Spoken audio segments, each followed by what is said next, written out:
What's up, guys? It's your buddy Collector Dude Spider-Verse 800, and today I will be doing a movie review on the latest Disney movie that recently came out on digital. I think last week because it came out on digital during January, and this movie came out in theaters back in Thanksgiving, back in November, and it's gonna be on Disney's Wish. This is the moment what y'all been waiting for. Sorry I couldn't review this movie earlier because I was pretty busy doing with other things, but let's get this started. So what Wish is about this 17-year-old girl named Asha whose whose grandfather is turning 100 years old, and um Asha wants King Magnifico to grant her grandfather's wish, but King Magnifico is saying that King Magnifico doesn't want to grant his wish because he's saying that her grandfather's wish is too dangerous, and and then um Asha meets this little thing called a star, and then the star puts some magic on Valentino for he can talk, and the other animals for they can talk as well, and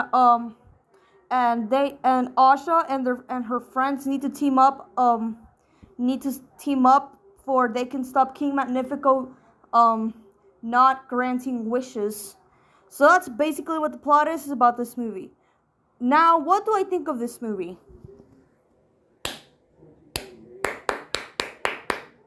Disney, you did a phenomenal job with this movie, like you did with Encanto.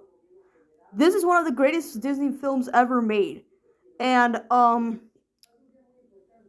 yes, this is honestly my favorite film from last year of 2023.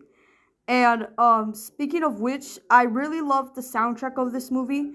I would say my favorite song of all this movie is "This Wish" from that one scene where Asha just sings, and she's like standing on a tree, and then she's singing "This wish to have something more for us than this." Yeah, I don't want to sing the whole song due to copyright infringement. So yeah. And there's some other songs that I like. That Knowing What We Know Now, that one's a really, really good one. I would say that's my second favorite.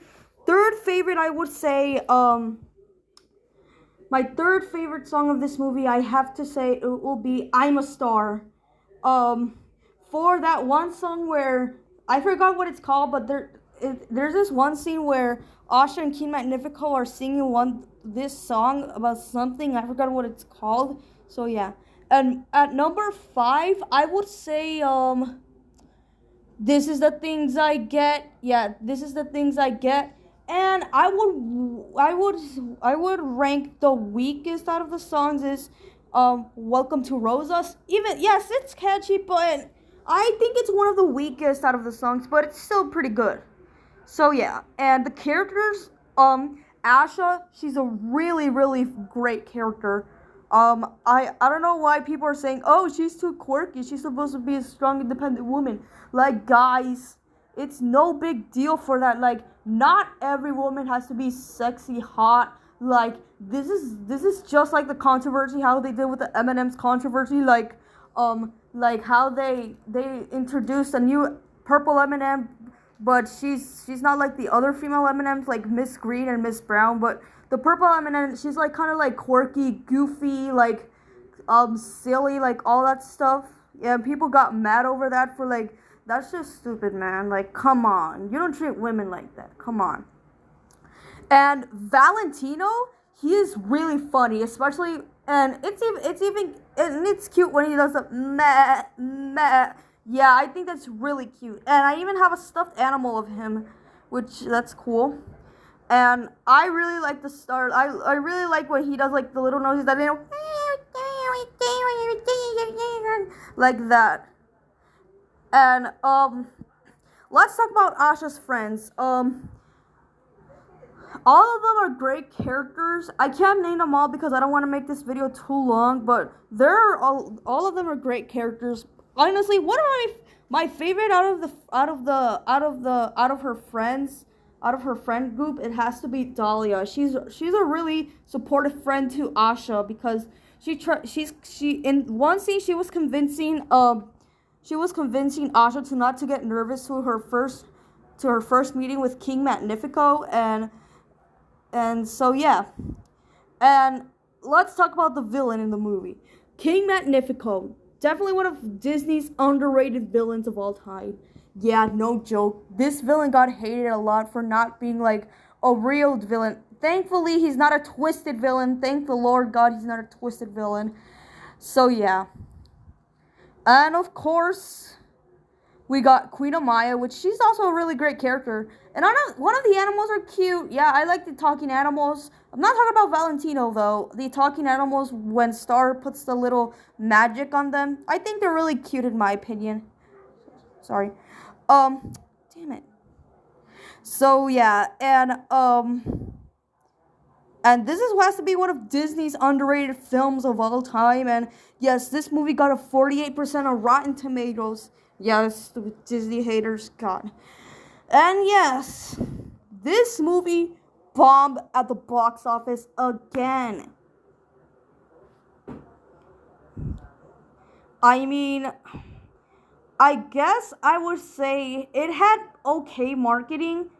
It had okay marketing. It didn't have bad marketing like Strange World and Elemental, but it's just that people didn't really care about Wish's marketing. They care about more like big franchise movie marketing from Disney, like Toy Story marketing. If Inside Out 2 gets a lot of marketing, people will care.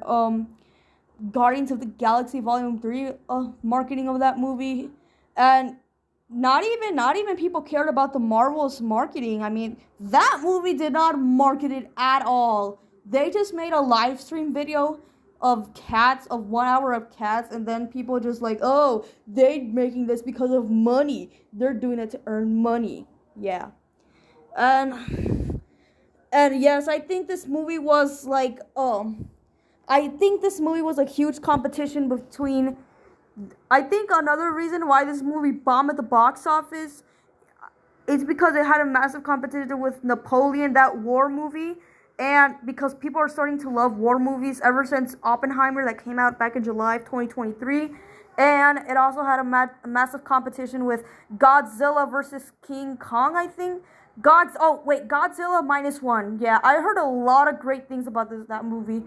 I might check it out one day, maybe. I don't really watch any like Japan/anime movies. I'm not trying to be racist or anything, but yeah. Oh, and also it had a massive competition with Boys in the Arrow, whatever it's called.